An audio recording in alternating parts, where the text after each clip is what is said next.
next slide.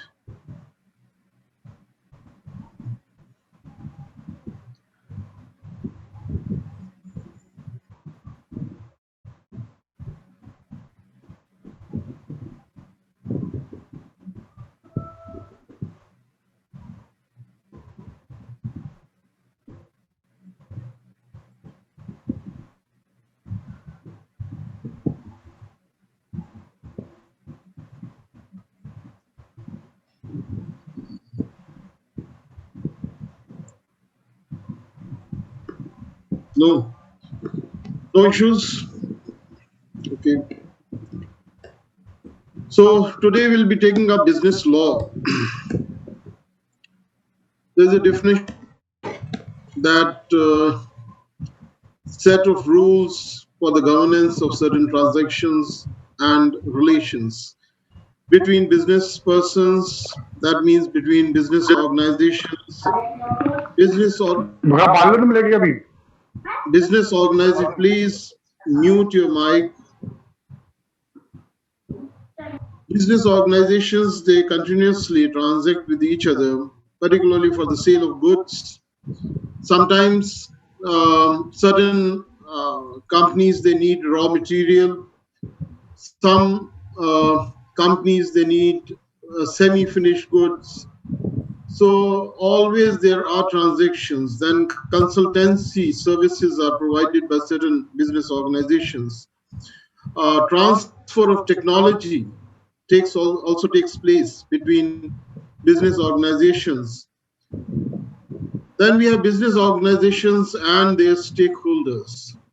So between business organizations, customers, their vendors, between business and the society. I mean, a lot of contracts are there. Business persons and the state. Now, for setting up a plant, sometimes organizations, they need a land and on lease. So there's a contract between the government and those organizations. In the context of Indian business, some of the transactions and relations concern the regulation of restrictive and unfair business practices. Now, any idea about what are these practices and what's the difference between the restrictive and unfair business practices? Although both of these practices, they have been curbed and under the Competition Act, but any idea about what are these practices and how do they differ? That is restrictive and the unfair business practices.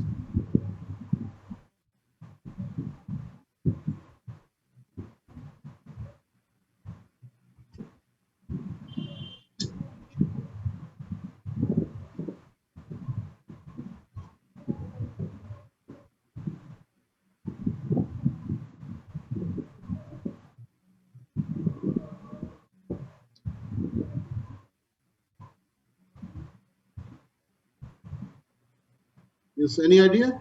Sir, can I answer?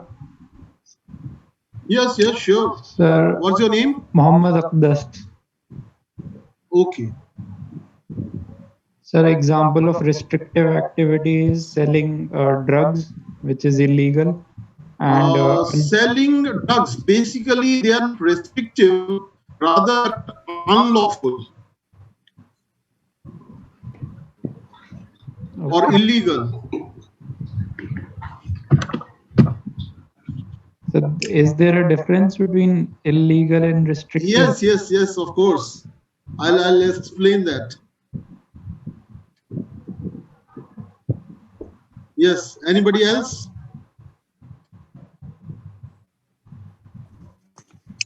Sir, restrictive might relate to some particular organizations only that should be carried by some particular organizations, for example, government. While if we compare it with illegal and restrictive, so restrictive will be something which is limited to particular organizations like government organization activities? Exactly. I mean that may include, but in the context of competition, like for example, a particular company may restrict certain, say, wholesalers or certain, say, distributors, and it would just exclusively supply to those distributors while excluding others. So there would be restrictive competition, limited competition among the distributors.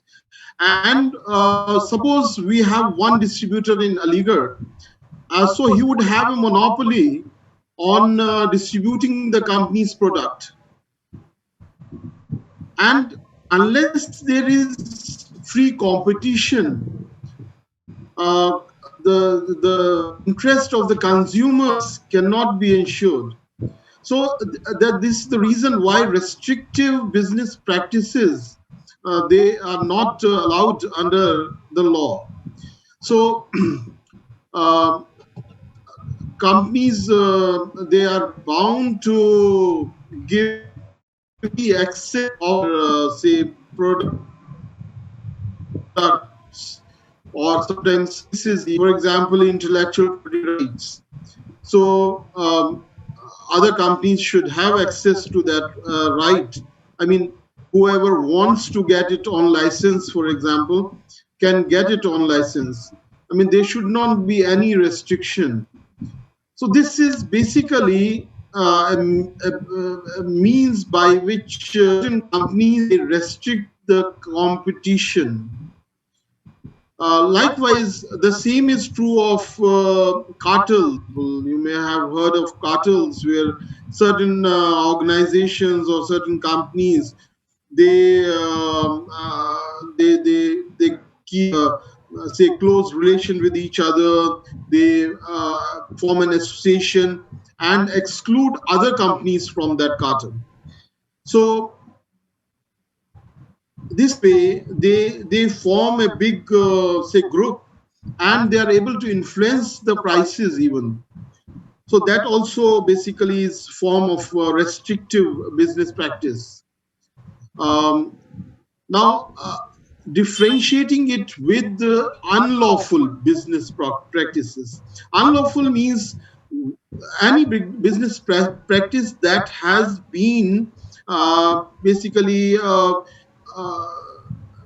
say made unlawful by the government, particularly the sale of certain products. So where the object of business is unlawful, that would be an unlawful business practice. But in restrictive business practices, the object of the contract or the sale of a particular product, that particular product is not unlawful. So unlawful activities, like for example, if you're dealing with say certain overnight, the government decides to say restrict the sale of any particular product by any private company, so the sale would become unlawful. So nobody would be able to sell that particular product after say 12 p.m. So if a particular time is given by the government, you cannot sell. Nobody can sell.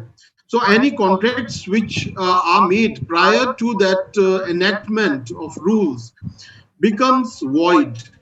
That means becomes unlawful, because the government has come up with a law that prohibits companies to sell or to buy certain products. So here the basically the products or the object of the contract, that becomes illegal. And in case of restrictive business practices, the object of the contract is not or the sale is not harmful. It is lawful. Only the concern is that any business organizations should not restrict the sale of that product to just a few of the organizations. So that is the major difference between the restrictive and unlawful or illegal business practices. Like the sale of narcotics, for example, that is unlawful. So from the very, because of the law that the government has enacted, it is unlawful and we can deal in that particular product. While in case of any lawful product, if on an organization excludes some of the, say, distributors or some of the wholesalers from that business, that would be a restrictive business practice. Am I clear? So one Yes, question. sir. Yes, yes. So sale of liquor in Bihar, is it restrictive or unlawful? I'm not aware of the law in Bihar. I'm sorry. I don't have any idea about that law.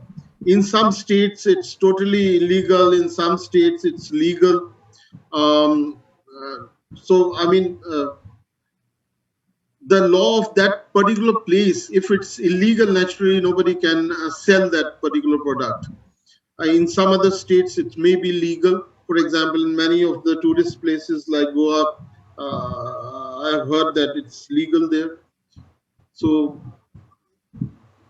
it depends on the law which the government institutes in a particular state.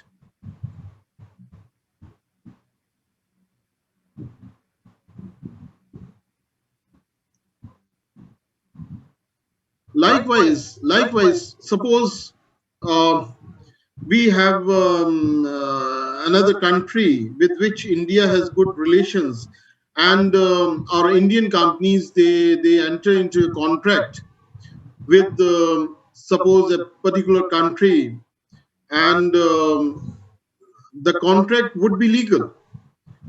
But overnight, suppose there's a war that starts between the two nations, and the government, it restricts or makes it illegal for Indian companies to have any relations with that foreign enemy nation. So overnight, that those transactions would become illegal.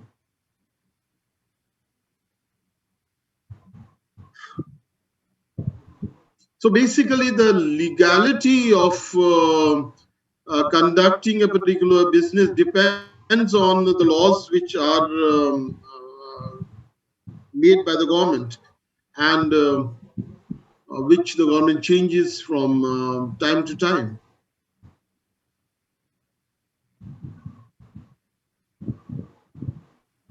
Now, this restrictive business practice, this basically it deals with the competition policy of a particular nation. There should not be any, say, practice that would affect the competition. So there should be fair competition, and fair competition rules basically they help in protecting the interest of the consumers and even the business organizations as well.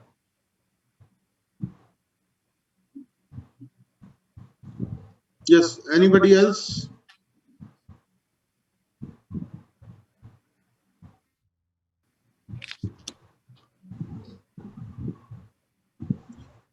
Now, what are unfair business practices?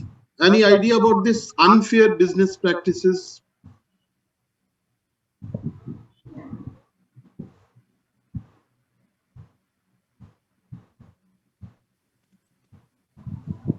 Like So false. Yes, yes, yes. they are legal but unethical. Unethical. Okay, okay, okay. Like, for example, false advertising, isn't it? So they are unfair business practices. Or sometimes if a particular company, say, overstates the benefits of certain products, and which is not true, that would be an unfair business practice.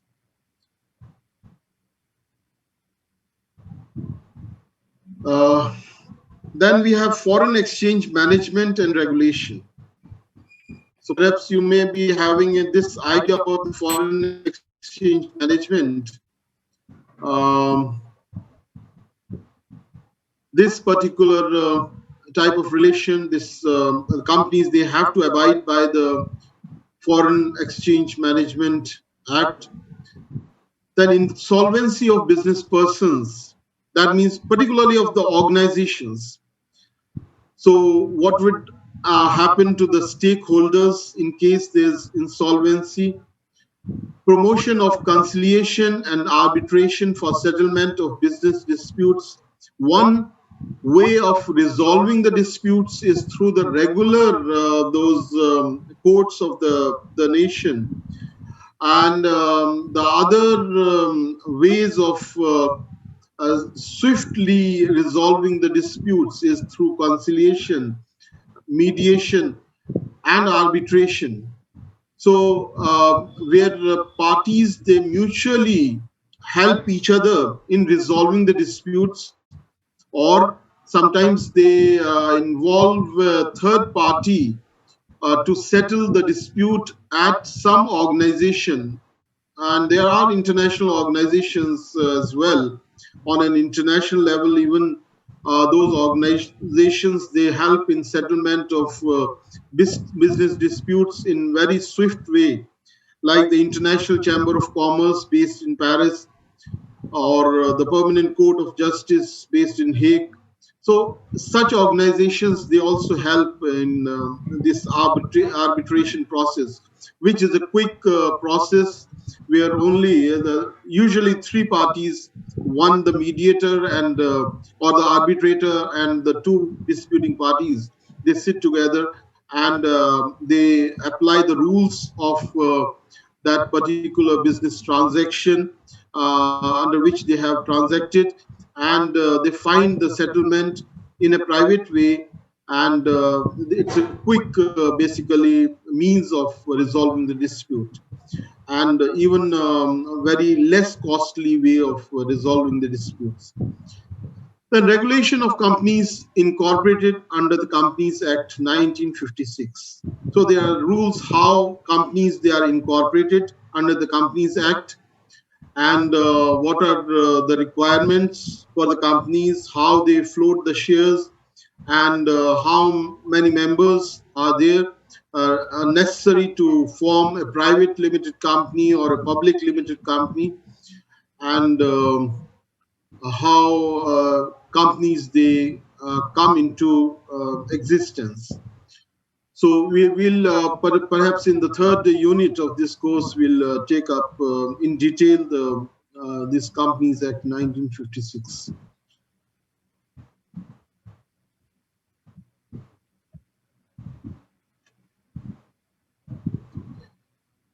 Now, some basic legal concepts. Concept of legal entity. Now, what is a legal entity? Anybody, any person is a legal entity. That means we as humans, we are legal entity. We are natural persons. We are living. We are we are tangible. Um, so human beings, they are natural persons. There are other legal entities like companies. Now, companies, they are not natural persons, they are artificial persons.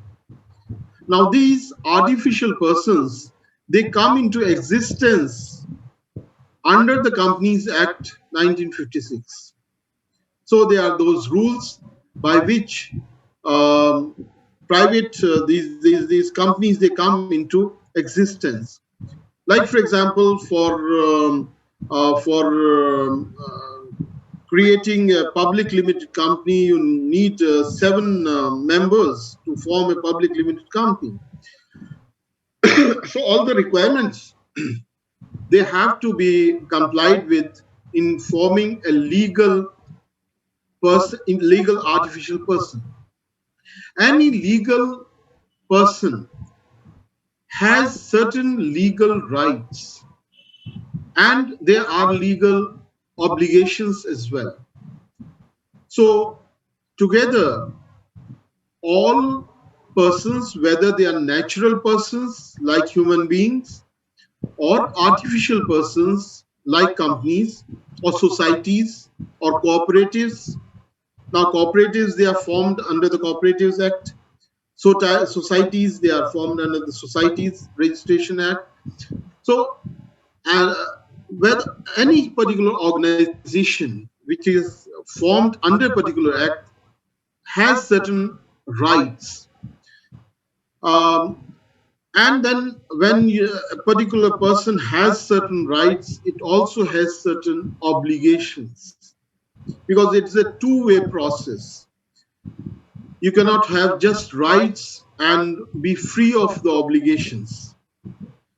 Although there are certain exceptions, for example, a minor, if admitted to a partnership business, has rights over the profits of that partnership business, but does not have any obligations because that minor is free of obligations.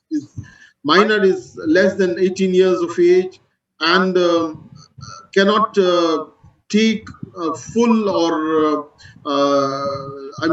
decision, does not have that decision making power. So the law sometimes has certain exclusive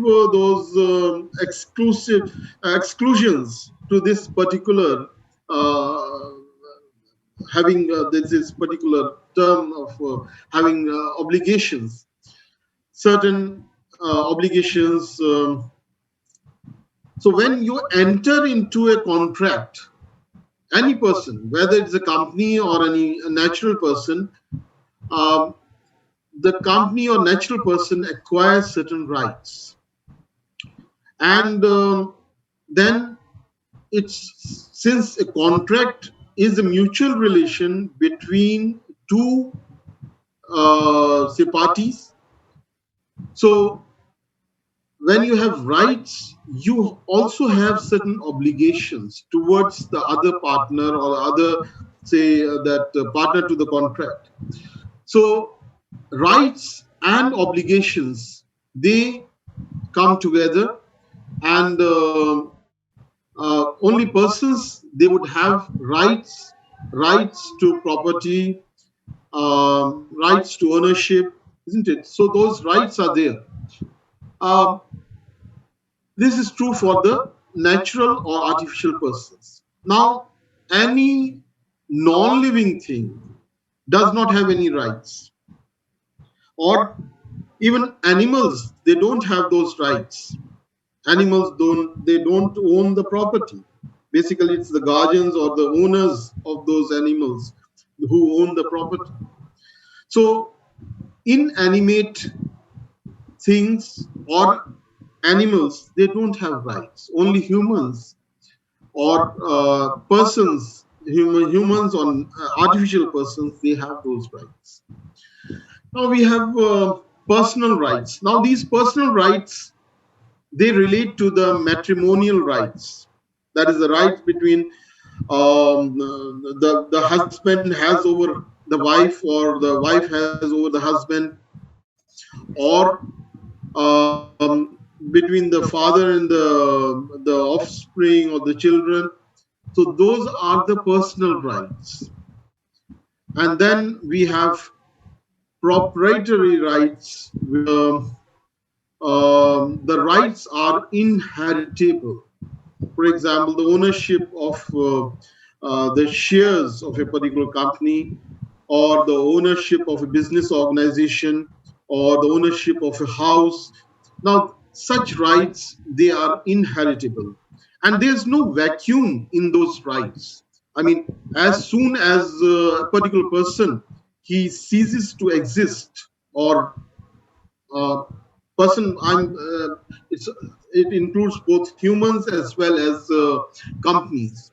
So as soon as a person, suppose, dies, immediately the offsprings of that particular person, they inherit those rights. Then we have the concept of property.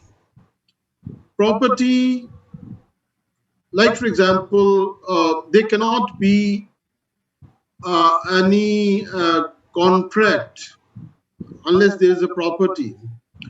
Um, and uh, the properties, they are of different types. We have tangible or intangible property. Tangible property which we can hold, which we can say, which is we can touch, we can see with our eyes.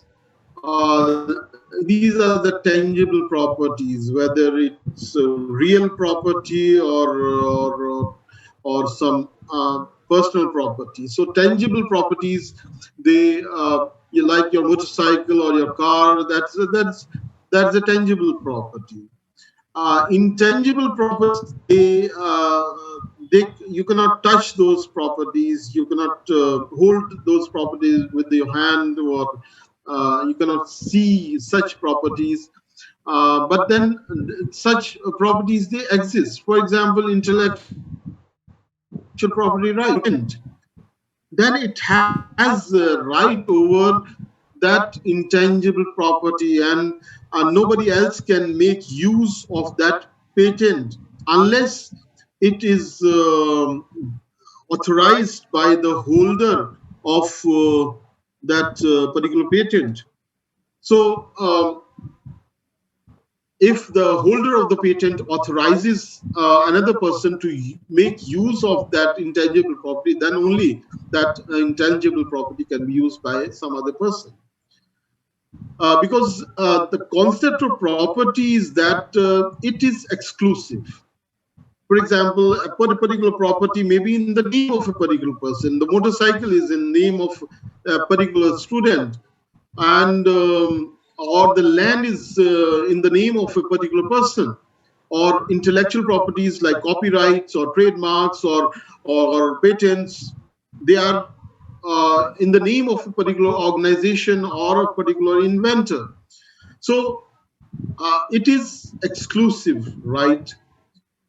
Then we have real or personal. Real means like a building, a piece of land.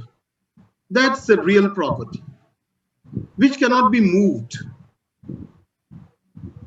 But personal properties like a car, a table, any furniture, uh, or a book. I mean, these are the personal properties.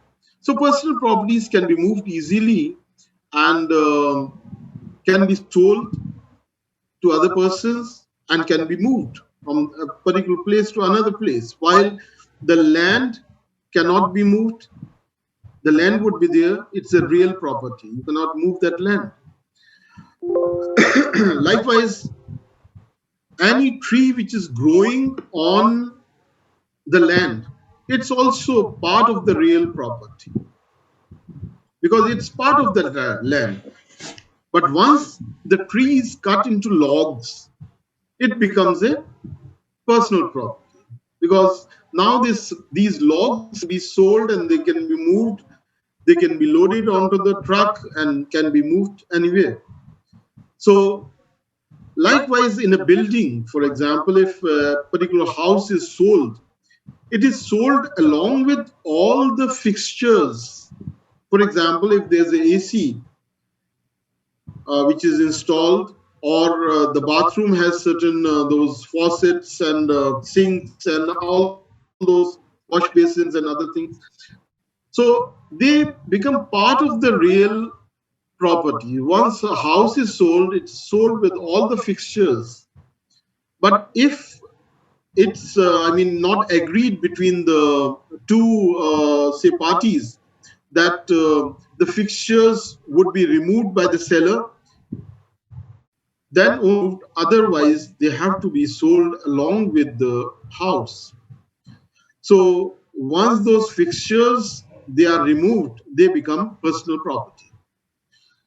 Then we have public or private. Naturally, the government, it owns certain properties, like, for example, the electric poles, the lights on the poles, the traffic lights, the parks which are made by the government, bridges. I mean, all those highways, those are the public property. And private property is owned by private persons, but private persons, they have exclusive rights over the private property. So they are in the name of a particular person, and like, for example, if you buy a book, naturally you own that book, and if you get a receipt, it will be in your name when you pay the cash. So any personal property would be a private property. Even real property would be a private property if it's in the name of an organization or an individual. But then, and that individual organization has exclusive rights over the use of that private property. But this, the law has certain exceptions, that this right is not, although it's exclusive, but it's not absolute. Anytime the government can ask you to hand over that land. Suppose there's a government project of creating a highway, and the government wants to buy your land. So naturally, it will take over your land and compensate you. So this right to a private property is exclusive, but it is not absolute.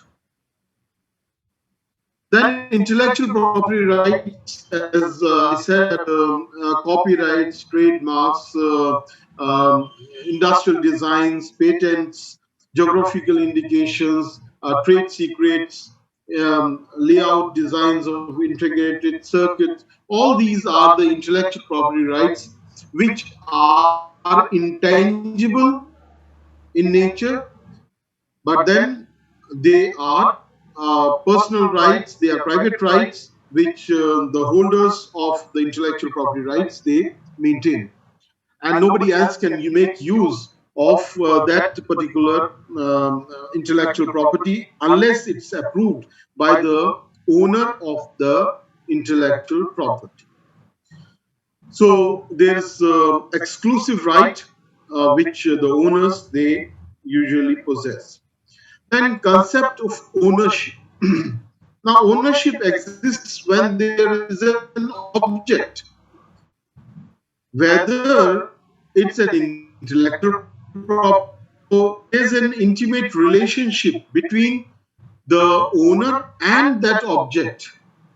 And naturally, there's no vacuum in the ownership. Once the owner dies, naturally, the inheritance of that erstwhile owner, they get the right to that particular object.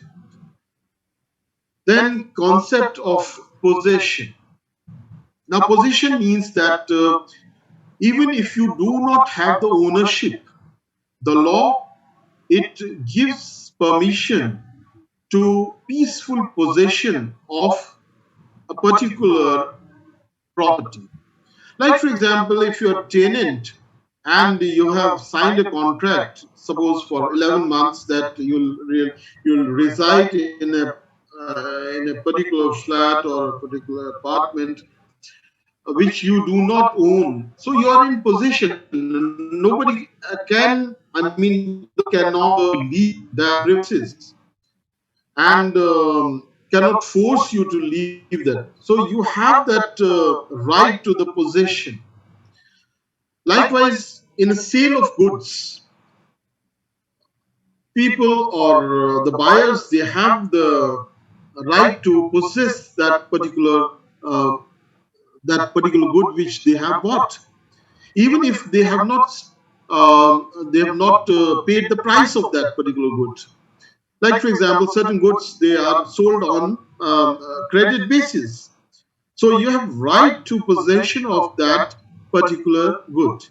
And naturally, when the time agreed, which is agreed between the buyer and the seller, comes, then you will have to pay the price of that. Sometimes on say real property, this the concept of adverse possession. So continuous a person or an intruder, he keeps the possession of a land for 12 years. That becomes an adverse possession. And the owner cannot forcefully remove that a person who has been in possession of that land for more than 12 years. Now that matter would be decided in the court of law. So the law states that the settled position which the intruder had cannot be disturbed. So this is the possession, the concept of possession. Tomorrow, inshallah, we'll take up the next slide because we are less than 1 minute left.